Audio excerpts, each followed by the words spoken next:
Now, if you look at the literature on stress, the dominant stress factors affecting people are uncertainty and lack of information. I want you to think about the position of the average citizen in this culture. Uncertainty and lack of information. Because most people don't have information. Because the information sources, as we all know, are controlled by very few people. And basically, you know, I grew up in communist Hungary under a very rigid and brutal dictatorship. And the information flow was controlled. But the difference was everybody knew it. There's a story that might be apocryphal or it might be true, and I forget, I wish I remembered where I read it, but it's of some Russian journalists coming to England in the 50s or early 60s. And they say that, God, you get all this conformity and people buying into the official ideology. In our country, we have to have jails and we have to pull out people's fingernails to achieve that kind of unanimity. How do you do it over here? Well, how they do it is because through the control of the media and through the repetition of untruth as truth. And people buy into it.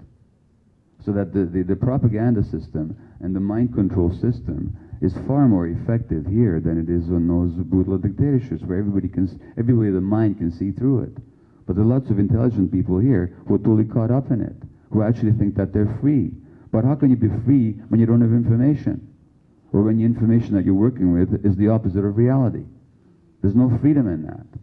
So that for all the internet and the reality that people can access any sorts of information they want these days, that has not increased the freedom quotient in our society significantly because ideologically people are blinded.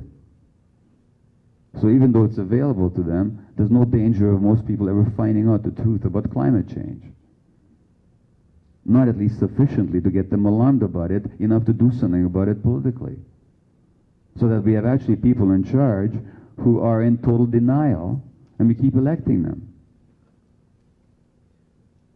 You know, it's like if somebody was legally blind, and you took away their white cane, and you made them the guides in traffic.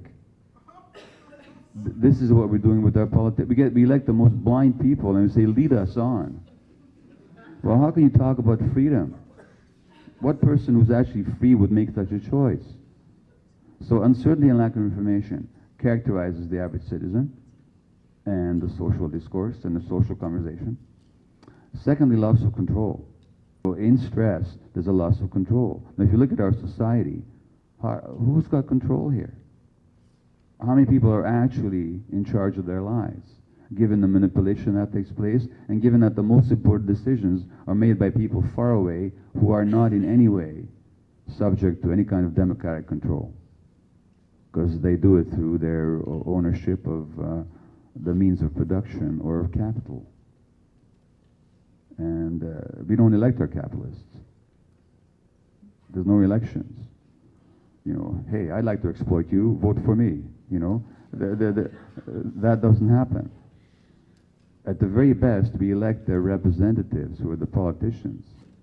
But in a society like that, there's no genuine control. So most people feel totally helpless. That creates stress for people. That creates stress for people. So uncertainty, lack of information, loss of control, and finally loss of human contact. Because as I indicated in the beginning, for health, you need social connection, human connection. That mitigates stress, that mitigates everything.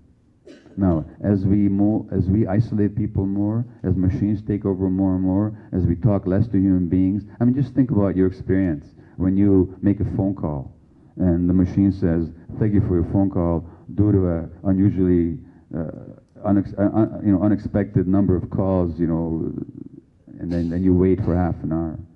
And the frustration that you have in not being able to talk to a human being. But we're less and less talking to human beings, more and more talking to or through machines, and there's less and less community. People no longer live where they work, they no longer shop where they live. We don't relate to people that we know on a daily basis. It's largely strangers that we interact with in the large chain stores and so on, so there's less human contact. People are more suspicious. All that leads to stress, which leads to illness. recent Canadian report about how mental health, about how between 6 and 7 million Canadians are affected by mental health issues. That's probably an underestimate. But that's 1 in a quarter, or 1 every five. And 50% of North American adults have some chronic physical illness. So here we're the wealthiest society in history, and also one of the sickest. And over-medicated, of course. So in terms of creating what's needed for positive health, what you need is community, contact, local control, involvement, engagement, information, the right information. In other words, you need consciousness, you need freedom, you need community. Now, it's healthy, therefore, those that are involved in any level of social engagement, they're no longer being passive. So as long as they do that consciously rather than in a driven fashion, because if you're doing it unconsciously, it'll not help you very much. So social engagement is healthy because it connects you to others and it gives you meaning, so long as you're conscious. It's entirely possible to be an unconscious social activist. That's another conversation. So as long as you're a conscious social activist, that's a healthy thing to do. And also, of course, you're creating community. In our lives, we need to seek contact and communication with other people. And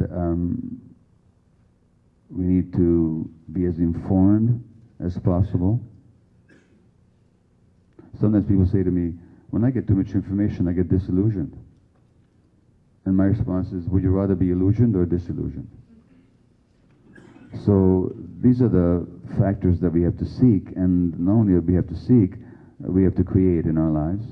And of course, behind all that is a much larger social question, that is this society conducive to human health? The answer is no, it isn't.